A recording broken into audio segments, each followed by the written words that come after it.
Tengah malam 19 Juli 1979, Gunung Hobal, gunung berapi yang berada di bawah permukaan laut, tiba-tiba meletus.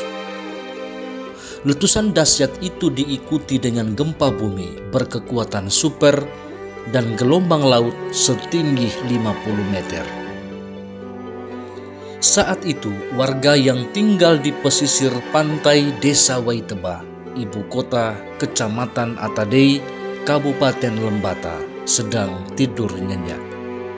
Mereka tak menyangka bencana sedang menghimpit. Seketika, bangunan beserta pemiliknya disapu gelombang dan ditarik masuk ke dasar laut. Tak banyak yang tahu kejadian tengah malam itu. Namun keesokan harinya, terlihat Desa Waiteba tinggal tanah lapang tak berpenghuni. Tangisan keluarga yang kebetulan tinggal di desa tetangga mengatup sukacita saat itu.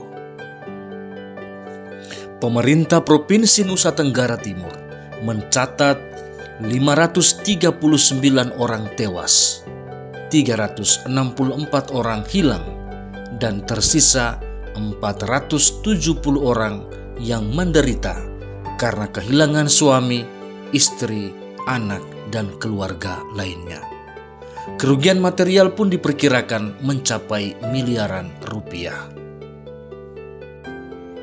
Itulah sebabnya pada tanggal 17 September 1980, pemerintah pusat memindahkan ibu kota Atadei dari Desa Waiteba ke Desa Karangora. Keputusan pemindahan ibu kota tersebut tertuang dalam Peraturan Pemerintah Republik Indonesia Nomor 33 Tahun 1980 tentang pemindahan ibu kota Kecamatan Atadei dari Desa Waiteba ke Desa Karangora dan ibu kota Kecamatan Nagawutun dari Desa Boto ke Desa Loang.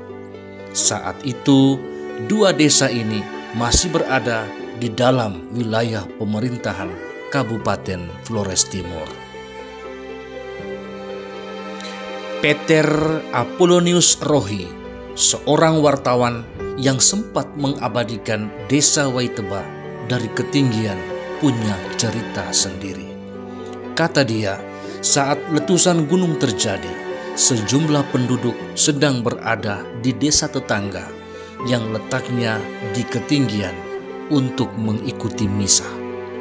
Mereka dikejutkan dengan gemuruh ombak dan gempa yang dahsyat, diikuti bunyi gemuruh seakan langit hendak runtuh. "Ya Tuhan!" seru beberapa perempuan yang bergegas pulang dari misa itu.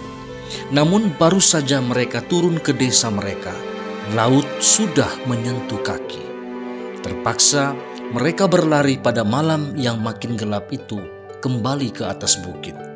Sementara mereka yang diketahui tewas pada malam itu adalah mereka yang tidak sempat mengikuti misa. Peter sendiri pernah ke Waiteba pada tahun 1978 atau setahun sebelum Waiteba hilang. Saat itu Lembata masih dijabat oleh pembantu bupati Dr. Randus Sumarmo.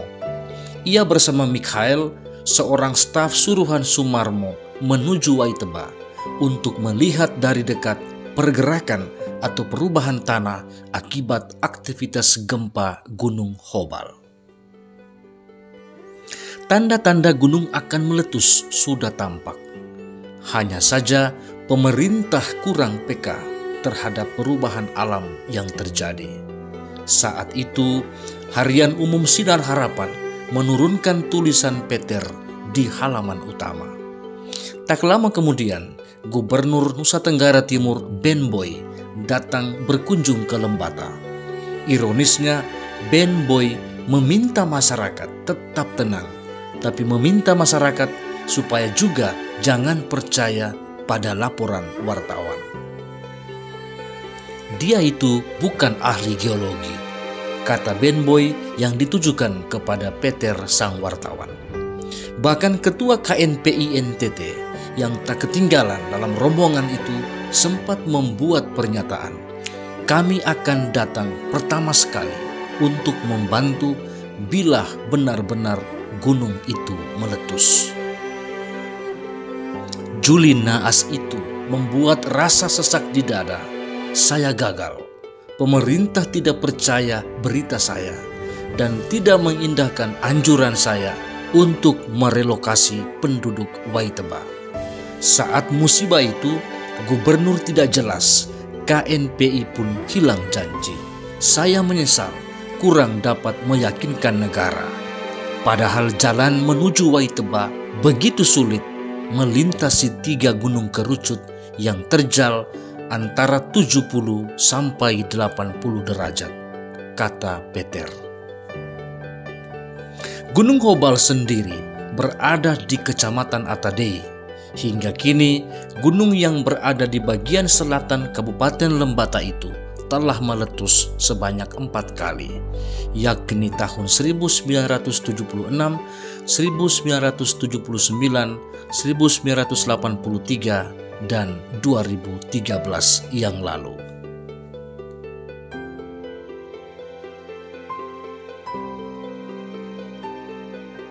Berikut cerita haru perjalanan jurnalistik sang wartawan ke Waiteba, kota yang hilang pada tahun 1979. Terima kasih Bung Saba Paul yang telah mengingatkan kembali kisah sedih yang menimpa hampir 1.000 jiwa di Waiteba Juli 1979. Tulis wartawan Peter yang dirilis media sergap.id. Saya ingin mengambil bagian dalam mengenang bencana itu, walau baru sehari meninggalkan rumah sakit. Seorang jurnalis harus merasa terpanggil untuk langsung berada di lapangan, melaporkan apa yang dilihatnya, apa yang sudah terjadi, atau apa yang bakal terjadi. Berawal dari informasi yang saya terima dari adik saya, Wilhelmus Rohi, seorang vulkanolog lulusan Jepang, tentang Gunung Hobal di dasar Laut Sawu yang berhadapan dengan Pulau Lembata. Adik saya adalah satu di antara 2 vulkanolog di dunia yang berhasil menanggulangi bencana besar dengan menciptakan gunung api baru. Seorang vulkanolog lainnya menciptakan hal yang sama di Meksiko. Tetapi hal ini akan saya tulis kemudian karena sedang mengedit bukunya. Mendengar peristiwa besar yang akan menimpa kota Waiteba, saya bergegas ke sana dengan biaya sendiri sebagaimana kebiasaan saya kala melakukan hal-hal yang berkaitan dengan kemanusiaan. Di Larantuka, kebetulan saya bertemu dengan 2 pejabat daerah yang kebetulan juga ketika kuliah di Kupang kos di rumah saya. "No Piet, sebaiknya jangan pergi ke sana. Gempa sudah sering terjadi, berbahaya," ujar keduanya. Tapi justru itulah yang membuat saya bernafsu ke Waiteba. Kapal motor yang menuju Lewoleba hanya ada pada hari pasar. Tetapi di pantai saya menyewa sebuah perahu berlayar 1 yang saya kemudikan sendiri menuju pantai terdekat Loang. Hari telah malam, saya menginap di rumah Camat Hilarius. Pagi subuh, camat yang berbaik hati mengirim seorang pegawainya membawa surat-surat ke Lewoleba. Tetapi sebenarnya ia ingin agar saya tidak berjalan sendiri. Hampir siang kami berhenti di tenda para penyelam mutiara. Kami makan siang di situ dengan daging kerang mutiara. Lezat sekali. Saat berpamitan, saya dihadiahi sebuah mutiara kecil dari mereka sebagai kenang-kenangan. Beberapa jam kemudian, kami berjalan menyusuri pantai. Beberapa perempuan membawa ember menuju pantai. Ternyata mereka menimba air tawar pada beberapa mata air yang muncul saat air laut surut. Tentu saja saya merasakan air tawar Lembata yang memang nyaman saat sedang haus. Malam itu juga saya menemui pembantu Bupati Sumarmo mengatakan niat saya ke Waiteba. Pagi hari ia mengutus pegawainya Mikhail, mantan bruder di Solo, menemani saya sambil memantau kondisi Waiteba dan Gunung Khobar. Kami mengambil jalan memotong yang harus mendaki beberapa gunung terjal mirip kerucut.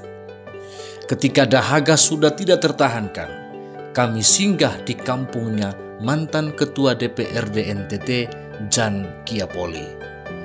Kami disuguhi tuak asam laru. Hari mulai senja, kami bertemu Camat Atadei Yusuf Doru.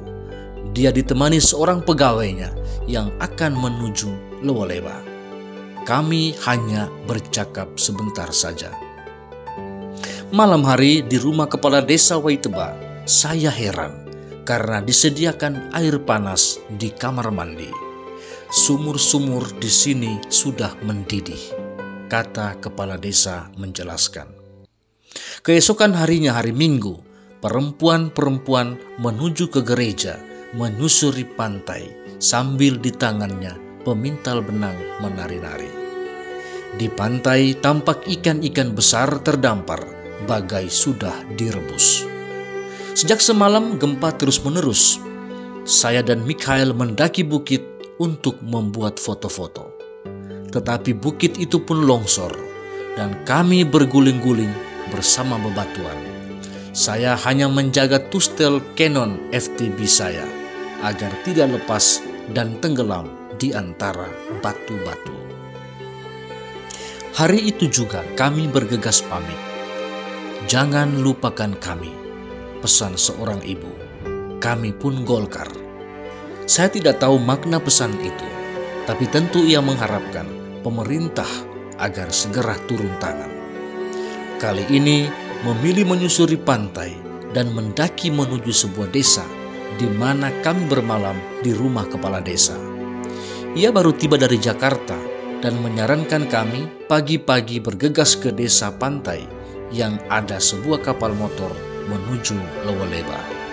Dari Lewoleba saya dengan kapal motor yang memuat masyarakat dari pasar menuju Barantuka. Penuh sesak. Saya sudah tidak sabar lagi memberitakan apa yang saya saksikan dan menyatakan keprihatinan agar masyarakat Waiteba segera diungsikan. Gubernur Ben Boy marah besar membaca berita saya. Ia datang ke sana dengan rombongan orang dan KNPI NTT.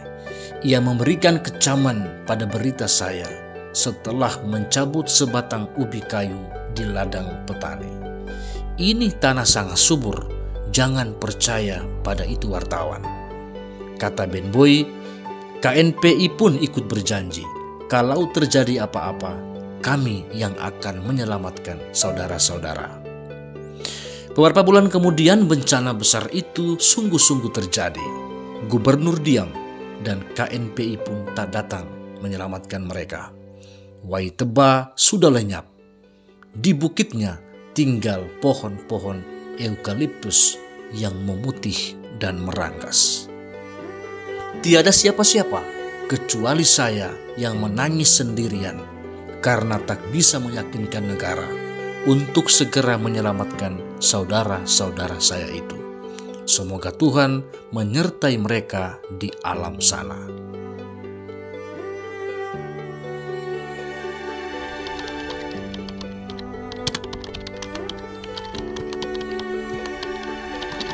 Tahun 1979 adalah tahun tak terlupakan bagi warga Pulau Lembata, Nusa Tenggara Timur, khususnya di pesisir selatan. Pada tanggal 18 Juli 1979, sekitar pukul 00.20 waktu setempat, gelombang tsunami tiba-tiba datang menghantam pesisir Teluk Waiteba. Salah satu catatan awal mengenai bencana tersebut pernah ditulis oleh Joedo de Elifas berjudul Laporan Hasil Peninjauan Bencana Alam di Selatan Pulau Lomblen, Kabupaten Flores Timur, Nusa Tenggara Timur 1979. Tsunami menghantam pesisir selatan Lembata sepanjang lebih kurang 50 km dari Teluk Lebala di bagian barat hingga Teluk Waiteba di bagian timur. Elifas menemukan jejak sampah di ketinggian 7 meter yang tersangkut di pohon lontar. Gelombang tinggi juga dilaporkan bahkan mencapai lama lera. Katalog Tsunami Indonesia yang dikeluarkan oleh Badan Meteorologi, Klimatologi dan Geofisika menyebutkan air masuk ke darat sejauh 400 sampai 500 meter dan menerjang bukit setinggi 10 meter. Garis pesisir selatan Pulau Lembata berupa teluk dan semenanjung. Menurut Elifas, tsunami Lembata muncul setelah ada gerakan massa tanah di antara Kampung Atalojo dan Bauraja. Daerah longsor terletak di kawah tua Kompleks Ilewerung. Dimensi massa longsoran adalah 3.000 meter panjang kali 300 meter lebar kali 50 meter tebal dan sepertiganya jatuh ke laut. Longsoran juga menimbun 4 desa di pesisir Teluk Waiteba. Sebenarnya ada banyak pemukiman di pesisir selatan Lembata yang terdampak tsunami dan tanah longsor. Awalnya tidak tinggal di daerah tersebut. Pemindahan para pemukim ini didorong oleh kebijakan pemerintah. Sebagian berasal dari desa Lerek misalnya. Sebagaimana dicatat dalam laporan berjudul Bencana yang Terlupakan, mengingat kembali bencana Larantuka dan Lembata 1979-2009. Peneliti manajemen risiko bencana Jonathan Lassa menyebut Lerek sebagai daerah yang terletak di bagian pedalaman tepat di belakang Gunung Adowajo dan Ilewerung. Pada tahun 1960-an, pemerintah Orde Baru memindahkan warga Lerek ke Teluk Waiteba. Alasan pemerintah waktu itu adalah warga akan lebih aman dari bahaya gunung api. Namun alih-alih selamat, tsunami justru menerjang lebih cepat ketimbang letusan gunung api. Peristiwa tersebut kemudian dikenal sebagai Tsunami Lembata 1979 atau Tsunami Lomblen. Lomblen adalah nama lain dari Pulau Lembata.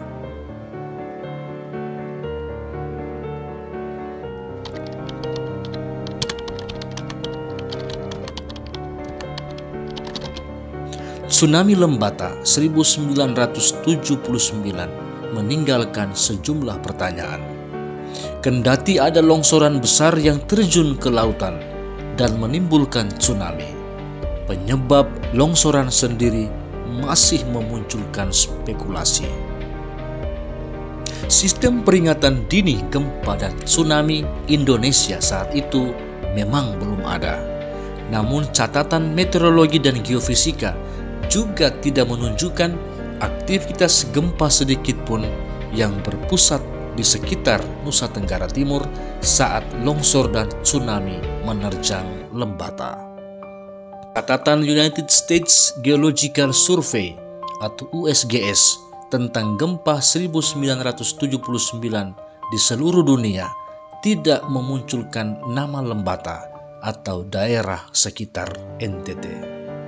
Laporan Rafael Paris dan kawan-kawan menyatakan bahwa longsoran material dari dinding Gunung Ilewerung sebelah tenggara flank collapse ke lautan mendorong tsunami menerjang pesisir selatan Lembata dengan ketinggian 7-9 meter. Tsunami bahkan diperkirakan mencapai pantai Makassar di Timor Timur atau Timor Leste kini. Laporan tersebut mengutip aktivitas vulkanik Gunung Hobal yang meletup-letup sejak 1973. Gunung Hobal sendiri terletak di bawah laut. Di semenanjung Atadei bercokol deretan pegunungan api termasuk Adowajo, Ilewerung, hingga Gunung Hobal yang berada di air laut. Secara morfologis, sebagian struktur semenanjung Atadei yang berbukit dan bergunung memperlihatkan lereng yang curam hingga ke dasar laut. Sebelah kiri dan kanan semenanjung Atadei adalah Teluk Labala dan Waiteba. Situs informasi Gunung Hobal yang disediakan Badan Geologi menyebutkan puncak Gunung Hobal pernah tampak menyembul ke permukaan saat air surut sebelum meletus pada 1970-an. Namun, sejak tsunami 1979, puncak Hobal tak terlihat lagi. Diduga karena ambrol dihantam gelombang tsunami. Masalahnya, belum ada catatan erupsi Gunung Hobal di tahun 1979. Merujuk data Volcano Discovery, catatan terbaru saat itu tentang Gunung Hobal adalah erupsi pada 1973 sampai 1974 dan 1976. 2 hari sebelum longsor juga tidak dilaporkan adanya aktivitas gunung berapi menurut tim vulkanologi dari Bandung. Gempa bumi sebelum peristiwa tanah longsor memang terjadi pada 1977. Namun kekuatannya kurang dari 5 magnitudo. Yudi Cara dan kawan-kawan dalam penelitiannya memberikan perspektif lain ketika mengurai penyebab tsunami Lembata 1979. Mereka meninjau longsoran yang terjadi di sekitar kompleks Gunung Api Ilewerung dengan menggunakan pendekatan studi geotermal. Penelitian lapangan Yudi Cara dan kawan-kawan pada 2013 menunjukkan titik sumber air panas di sekitar lokasi longsoran yang membuat tanah menjadi asam karena proses magmatisme di bawah. Ini juga merupakan alasan mengapa tanah rapuh, kendur, tidak terkonsolidasi, dan sangat mudah berpindah. Hasil analisis mineralogi difraksi sinar X juga menunjukkan bahwa tanah asli terdiri dari mineral kristobalit, kuarsa, dan albite.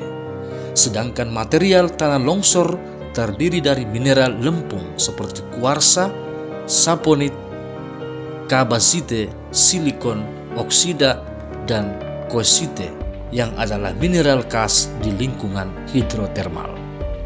Berdasarkan studi lapangan tersebut, Yudi Cara dan kawan-kawan menyimpulkan bahwa longsoran dipengaruhi oleh sistem panas bumi aktif di daerah tersebut. Bahkan pada tahun 2013, saat studi lapangan dilakukan, bekas alur longsoran masih terlihat gundul, gersang, dan kontras dengan daerah sekitarnya yang hijau lebat. Kandungan sulfat yang tinggi mencapai 3.456,61 ppm menjadi alasan mengapa tak ada vegetasi yang tumbuh di material tanah longsor meski peristiwa sudah puluhan tahun berlalu. Faktor lain boleh jadi juga turut menyebabkan longsornya tanah yang menimbulkan tsunami, misalnya sudut kemiringan yang curam, goncangan gempa bumi, curah hujan yang berkepanjangan, dan letusan gunung berapi. semua faktor itu ada di wilayah tersebut.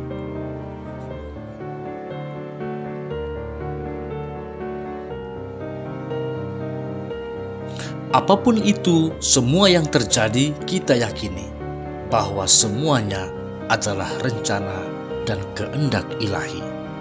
Walaupun kita manusia yang rapuh ini kadang juga lalai membaca dan memahami setiap tanda-tanda alam yang Tuhan tunjukkan dalam hal-hal yang sederhana, pun dalam diri orang-orang yang kadang kita anggap sepele. Mari kita satu dalam doa dan duka untuk saudara-saudara kita yang 44 tahun silam raga mereka terkubur di dasar samudera bersama tanah kecintaan mereka Waiteba. Namun jiwa mereka kini berada dalam sukacita kekal bersama Tuhan yang mereka imani. Dan untuk kita yang masih diberi waktu untuk menjalani hidup ini, selagi nafas masih ada, mari kita jalani hidup sesuai kehendak Tuhan. Tetap waspada, cinta alam, dan kasih sayang terhadap sesama manusia. Perbanyak berbuat baik, jadikan sisa hidup ini berkat bagi orang lain. Karena bila saatnya nanti kita tak berdaya lagi, hidup ini sudah jadi berkat.